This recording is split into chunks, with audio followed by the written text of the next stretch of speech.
नमस्कार दोस्तों, स्वागत है आप लोग का हिंदुस्तान स्पेशल के एक और नए वीडियो में। दोस्तों जैसा कि आप जानते हैं कि पाकिस्तान में अभी ओआईसी की जो मीटिंग है वो चल रही है और दोस्तों एक बार फिर से इमरान खान ने कश्मीर का रोना रोया है। दोस्तों वही वाली आपको पता हो कि जब भी ओआईसी की मीटिंग होती है तो उसमें कश्मीर का रोना, पाकिस्तान का रोना रहता है। और ख़ास करके अभी जो इमरान खान है वो इंटरनेशनली रूप से कैसे भी करके वो चाहते हैं कि जो पाकिस्तान की जो यूथ हैं वो उनके साथ आ जाए, क्योंकि आपको पता होगा कि अभी जो अपोजिशन की पार्टियाँ हैं वो अभी इमरान खान को निकालने में लगी हैं और इमरान खान चाहते हैं कि इसका वो फ़ायदा उठा सके। और इसीलिए लगातार एक बार फिर से कश्मीर का नाम लेना, इमरान खान ने फिर से एक बार कश्मीर का नाम लिया है और कहा है कि कश्मीर में जुल्म हो रहा है।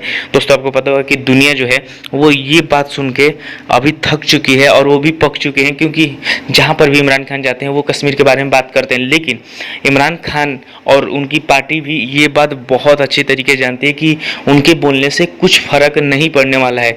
ये सब कहीं ना कहीं वो अपने पाकिस्तानी आवाम को बेवकूफ़ और दिखाने के लिए करते हैं, क्योंकि उनको वोट चाहिए। आने वाले दिनों में जिस प्रकार से अभी उनके खिलाफ पार्टियां खड़ी हो गई हैं तो वो कहीं ना कहीं चाहते हैं कि जो उनके यूथ हैं वो इस बात को जाने कि हमने इंटरनेशनली बहुत अच्छा काम किया है। आपको पता हो कि महंगाई तो वो रोक नहीं पाए और इसीलिए इन सब चीज़ों का वो पत्ता खेल रहे हैं, लेकिन इसका कुछ फ़ायदा नहीं होने वाला है। और हिलाली का भी यही कहना है कि हमें अब इंडिया से माफ़ी मांग लेनी चाहिए, क्योंकि इंडिया जब तक हमें माफ़ नहीं करेगा तब तक हम आगे नहीं बढ़ सकते। तो चलिए वीडियो में आगे बढ़ते हैं और देखते हैं कि इन सब चीज़ों पे और क्या चर्चा हो रही है।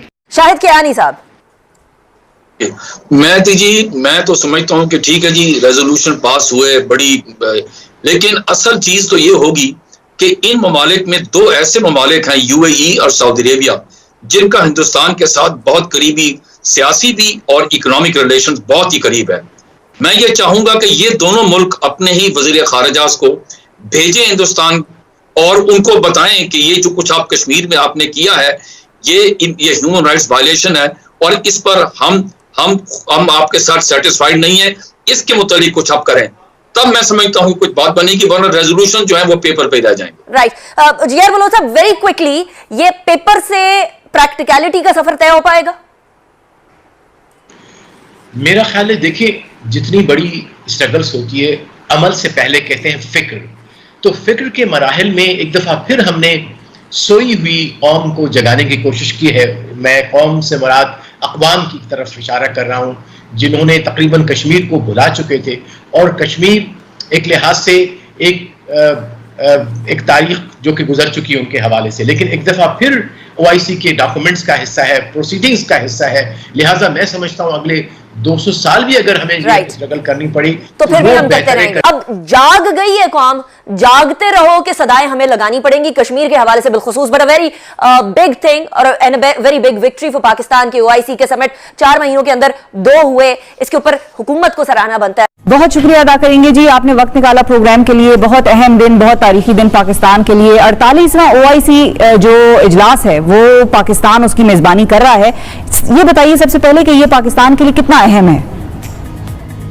ये जो 48वां इजलास है इसकी अहमियत तो बहुत है, क्योंकि आप देख रहे हैं कि दुनिया में जो इस वक्त इन्फ्लक्स है, आप यूरोप की, यूक्रेन की सूरत हाल देख रहे हैं, आप जो हमारे उम्मा के मसाइल हैं, चाहे मसला फ़लस्तीन हो, आप देख रहे हैं कि जो मकबूजा कश्मीर में जो इस वक्त इंसानी हकूक को जिस बेदर्दी से पामाल किया जा रहा है, तो इस्लामोफोबिया का आपने देखा कि पूरी दुनिया में जहां मुसलमान बसते हैं वहां तशवीश है। तो उस लिहाज से इस इजलास की अहमियत दुगनी हो गई है।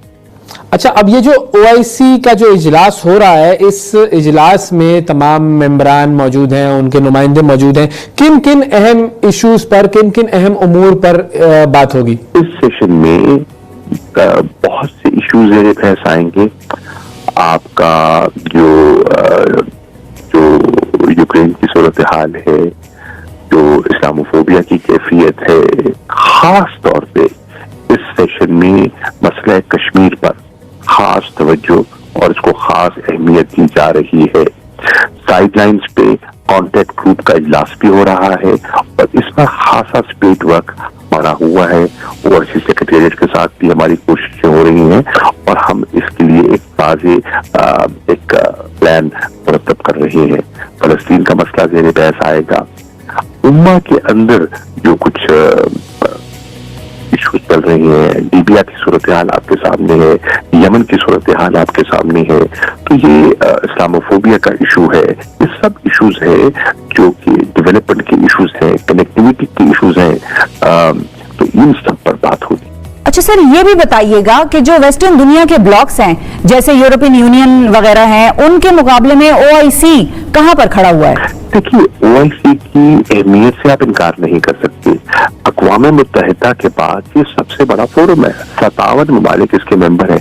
सीरिया को सस्पेंड किया हुआ है तो 56 है, लेकिन 57 की तादाद बहुत बड़ी तादाद है। फिर आपने देखा जब आप इत्तफाक राय से बात करते हैं, जैसे कि नियामे में तमाम करारदाद लेकर गए इस्लामोफोबिया की और उस पर इत्तफाक हुआ, तो उसका वजन आपने देख लिया कि जनरल असेंबली में भी दीगर ममालिक जो ओआईसी के मेंबर्स नहीं हैं उनको भी कायल करने में हम कामयाब हो गए। और अब हर साल 15 मार्च को मुनक्किद किया जाएगा, मनाया जाएगा as a day to combat Islamophobia. ये है ताकत इस इजलास की, अगर आप यकजा हो।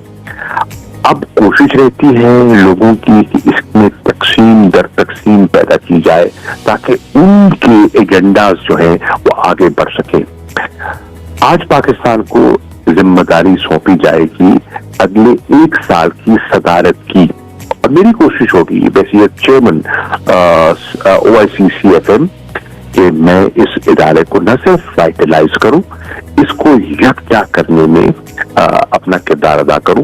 Pakistan as a founding member OIC में अपना हमारा किरदार रहा है। जो मौजूदा चार्टर है ओआईसी का, इसको मुरतब करने में भी पाकिस्तान ने किरदार अदा किया था 2007-8 में। तो उस लिहाज से आप देखें पाकिस्तान की कॉन्ट्रीब्यूशंस ओआईसी में नुमाया रही है और इंशाअल्लाह आइंदा भी रहेंगी। जो मुस्लिम उम्मत का इत्तेहाद है वो इस ओआईसी समिट का एक बहुत अहम और बुनियादी मौजू है। इस हवाले से पाकिस्तान अपना क्या किरदार देखता है? पाकिस्तान के तो सबसे अच्छे ताल्लुकात हैं। इतनी मुस्लिम दुनिया के ममालिक हैं, आपस में उनकी गलतफहमियां हो सकती हैं, कभी ज्यादा कभी कम, लेकिन पाकिस्तान के सभी से ताल्लुकात बहुत उम्दा है। तो इसलिए पाकिस्तान इस यूनिक पोजीशन में है कि गलतफहमियों को दूर कर सके, यकजहती को फरोग दे सके और भाइयों को करीब लाए एक दूसरे के। अच्छा, इमरान खान साहब की तकरीर के हवाले से अगर आप हमें बता सकें कि उनकी तकरीर में क्या मामलात एड्रेस किए जाएंगे? मैं समझता हूँ आपको तकरीर का इंतजार करना होगा। वज़ीर आज़म इस अहम मोड़ पर यकीनन अहम तकरीर करेंगे। वो इस वक्त देखे जा रहे हैं as an important leader of the Islamic world.